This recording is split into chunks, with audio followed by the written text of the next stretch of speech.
Hoy habló el presidente Milei esta mañana con Antonio Laje y fue muy duro con la oposición. Decía esto. Dicho sea de paso, son las mismas personas que también, digamos, incrementaron la cantidad de jubilados sin aportes, o sea que ahí sumaron 3,5 millones de personas a eso, o que tienen 1 millón de jubilaciones, de pensiones truchas, ¿no? O sea, eso, digamos, la contradicción y, digamos, el agujero negro que han hecho en términos fiscales con el sistema previsional. Y al mismo tiempo, hay que recordar que justamente el gobierno de Mauricio Macri, cuando recibió las 14 toneladas de piedra, fue justamente para tratar de evitar este tipo de desaguisados. O sea, ese le diría. Entonces, los números no le dan, porque los números de hoy son mejores que los que estaban en el gobierno anterior, y además han dado argumentos en contra de hacer este tipo de cosas cuando estaban en el gobierno, y entonces la pregunta es ¿por qué lo quieren hacer ahora? ¿Qué acaso quieren romper a este gobierno? Bueno, yo no tengo dudas de que quieren romper este gobierno, porque si a este gobierno le va bien, va a significar que los argentinos vamos a estar mucho mejor y estas ratas no vuelven más. Vamos a darle la bienvenida a Ignacio Lavaki, politólogo. Gracias por venir, Ignacio. No, por favor, gracias por invitarme. ¿Esta ley es una encerrona para el gobierno? A ver, tiene un sentido encerrona que es hacerle pagar el costo político de vetar un aumento de los jubilados, ¿no? Y creo que el presidente... En un momento de ajuste. Sí, el presidente no va a tener ninguna duda de eso porque él ha puesto mucho énfasis en el tema fiscal. Yo creo que acá el problema es otro, es la acumulación de derrotas, ¿no? En una sola semana, ¿no? La designación de Lustó en la Comisión de Inteligencia, el rechazo en diputados al DNU, que ampliaba el presupuesto de la CIDE, y esta ley que se aprueba con 2 tercios, ¿no? Y con 2 tercios que incluyen al PRO. Entonces, acá el tema va más allá de si el presidente queda como comillas el malo de la película porque veta algo a favor de los jubilados. Acá el tema es, digo, cómo seguir gobernando con un Congreso en el que La Libertad Avanza tiene el 10% de la banca del Senado y el 15% de la Cámara de Diputados, y donde aparte hay mucho ruido interno, ¿no? Donde no se ve mucha disciplina partidaria, ¿no? Entonces, yo creo que esto era previsible que ocurriera. La forma de evitar esto es construir una coalición más amplia, que es lo que por ahora pareciera que no quiere hacer el presidente o sus asesores, ¿no? O sea, ¿vos no te sorprende la jugada de Macri? Me parece que no, porque viene avisando, ¿no? Y aparte, a ver, el PRO le ha venido poniendo el cuerpo al gobierno en el Congreso en varias instancias, ¿no? Y no recibe nada a cambio. Y el gobierno, básicamente, lo que uno puede intuir es que van por la parte de la agenda que tenía el PRO, por parte de los cuadros, que se los va llevando de a poquito, y después van a ir por los votantes. Entonces, Macri lo que quiere es defender su construcción partidaria, o por lo menos, si pone el cuerpo, recibir algo a cambio, ¿no? Entonces, ¿cómo se gobierna en otros países donde el oficialismo no tiene mayoría? Básicamente se suma a alguien en una coalición de gobierno, le da votos en el Congreso y a cambio recibe cargos ministeriales, ¿sí? Puede no gustarle a alguien, puede sonar a acuerdo, politiquería, casta, pero así se gobierna Brasil, así se gobierna Colombia, así se gobierna Chile. Mirá, justo de eso habló hace un ratito el vocero presidencial y decía esto. De hoy, entiendo que en torno a las 8 de la mañana fue bastante claro, y el apoyo, primero que la relación entre ellos es impecable. Yo ya lo dije acá cientos de veces, se están juntando a comer sus milanesas, como ustedes bien saben, y efectivamente la relación es excelente. Lo que pasa dentro del PRO, lo que pasa en términos del liderazgo de Mauricio Macri con con los representantes en el Poder Legislativo de su espacio, es un tema del presidente Macri con su partido y con su gente, o con la gente que él trabaja, o con la gente que a él lo representa supuestamente en el Congreso. No es un tema nuestro y no es un tema que nosotros podamos opinar. Y el presidente ya lo dijo y lo repitió incansablemente, que la relación, durante años, que la relación con Mauricio Macri es muy buena. La relación es muy buena, se juntan a comer milanesa, pero no se ponen de acuerdo, y eso preocupa dentro del gobierno, ¿o no? Si no preocupa, debería, ¿no? Porque digo, a ver, que te voten una ley con 2 tercios tiene varias implicancias. Una es que frente a un veto, si se juntan esos 2 tercios de vuelta, se licite la ley y ahí no hay nada que hacer. ¿Vos crees que eso va a pasar? Que el veto va a ocurrir, vamos a ver si es un veto total o un veto parcial. No, lo otro, digo, el segundo paso.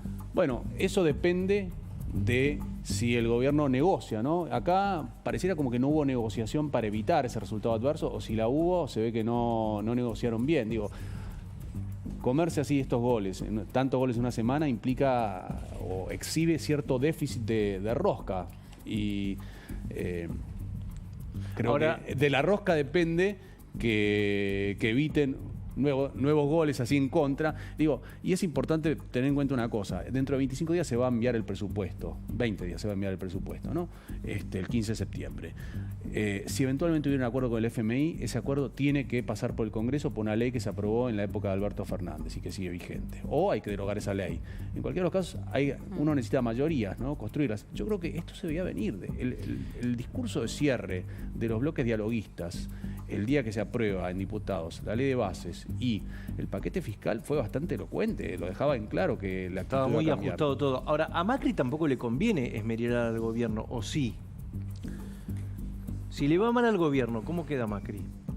Pero ¿y si le va bien y se queda sin partido? Digo, acá hay una cuestión que es cómo se arman las listas el año que viene. Digo, y también la probabilidad de que le vaya bien o mal depende mucho de una de las cosas que señala Macri, ¿no? Esta cuestión de las segundas líneas. Si uno le pone el cuerpo y en las segundas líneas hay gente del gobierno anterior, es lógico que Macri esté descontento. Son lugares que podría ocupar gente del PRO. Si no hay buenas segundas líneas o déficit de gestión, es muy difícil que por más que haya una macro ordenada, que la cuestión funcione bien. Entonces Macri puede estar alerta y pensar, bueno, las chances de que esto funcione mejor. Y por otro lado, más allá de que compartan la agenda, la política es acerca de poder, digo, y el poder... Ocuparse de uno. El poder son cargos también, ¿no? Entonces, el PRO es la construcción que hizo Macri. Fue una construcción bastante exitosa, si uno lo piensa en términos políticos. Digo, en 12 años llegar a la presidencia, tener un bloque de diputados razonablemente grande, un bloque de senadores, ocupar gobernaciones provinciales, lo que le tomó a muchos partidos, a otros partidos mucho tiempo, o que no lo lograron. La historia argentina ha sido un cementerio de terceras fuerzas. Bueno, no quiere así ver cómo se diluye su legado político, que es el PRO. Sí, pareciera que esta es la oportunidad de Mauricio Macri como para negociar, ¿no?, cargos en las segundas líneas, digo, porque digamos, él tiene bastante influencia en lo que podría llegar a pasar en diputados y en senadores, sobre todo diputados. Creo que ese fue el mensaje, ¿no? Sí. O sea, digo, cuando un gobierno está en minoría, hay algo central que es el escudo legislativo. ¿Qué es el escudo legislativo? Básicamente es tener un tercio para que no te insistan un veto, o tener un tercio para defenderte en cada cámara, para defenderte eventualmente de lo peor que le puede pasar a un gobierno en minoría, que es un pedido de juicio político, ¿no? Entonces, los presidentes que se quedan solos, si uno mira la experiencia latinoamericana, terminan mal. Digo, yo entiendo, el gobierno prioriza mucho la comunicación, el tema de ese discurso de la casta, que le sirvió y mucho para llegar al poder, pero lo que sirve para ganar no necesariamente sirve para gobernar, ¿no? Entiendo que prioricen la cuestión de la opinión pública porque es el único activo importante que tienen. Digo, si el presidente tuviera niveles de aprobación muy bajos, estaría muy vulnerable, no teniendo ni escudo legislativo y niveles de aprobación bajos, digo, problema. ¿Hoy el PRO tiene más capacidad de daño político que el peronismo?